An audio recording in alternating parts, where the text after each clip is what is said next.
પંચમહાલ જિલ્લાના હાલોલ તાલુકા ખાતે આવેલા વિશ્વની પ્રથમ અને એકમાત્ર ગુજરાત પ્રાકૃતિક કૃષિ વિજ્ઞાન વિશ્વવિદ્યાલયની આરોગ્ય ભારતીના મહાનુભાવો દ્વારા મુલાકાત લેવામાં આવી હતી. તો વિશ્વની પ્રથમ અને એકમાત્ર ગુજરાત પ્રાકૃતિક કૃષિ વિજ્ઞાન વિશ્વવિદ્યાલયની આરોગ્ય ભારતીના મહાનુભાવોએ પરિસરમાં આવકારવાની પરમ ગૌરવપૂર્ણ ક્ષણનો અનુભવ કર્યો હતો.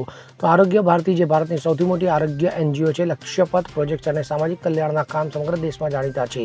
આરોગ્ય સેવા અને સામાજિક ઉત્કર્ષ માટે કામ કરી રહેલા ગુજરાતના સંગઠન મંત્રી અવધ કિશોર, પૂર્વ વીએમસી સ્ટેન્ડિંગ કમિટીના ચેરમેન તથા આરોગ્ય મિત્ર doctor હિતેન્દ્રભાઈ Patel, civil ડિફેન્સના chief warden મહેન્દ્રભાઈ પટેલ તથા ટીમ છોટાઉદેપુર જિલ્લા ધર્મ જાગરણ સંયોજક જીબી રાજપૂત, પૂર્વ હાલોલ તાલુકા નગરપાલિકા પ્રમુખ નીતિનભાઈ શાહ, વિશ્વ સંસ્કૃત પ્રતિષ્ઠાન સંસ્થાના પ્રચારક સુદેશ કાટરે, ડોક્ટર કાળુભાઈ ડાંગર સહિત અન્ય મહાનુભાવો ઉપસ્થિત રહી સંવાદ પણ કરાયો હતો. કિરણ ગોયલ સાથે CN24 ન્યૂઝ, પંચમહાલ. હવે જુઓ દેશ દુનિયાની તમામ ખબરો તમારી આંગળીના ટેરવે. ઉઠાવો મોબાઈલ અને ગૂગલ પ્લે સ્ટોર પરથી ડાઉનલોડ કરો અમારી CN24 ન્યૂઝ મોબાઈલ એપ.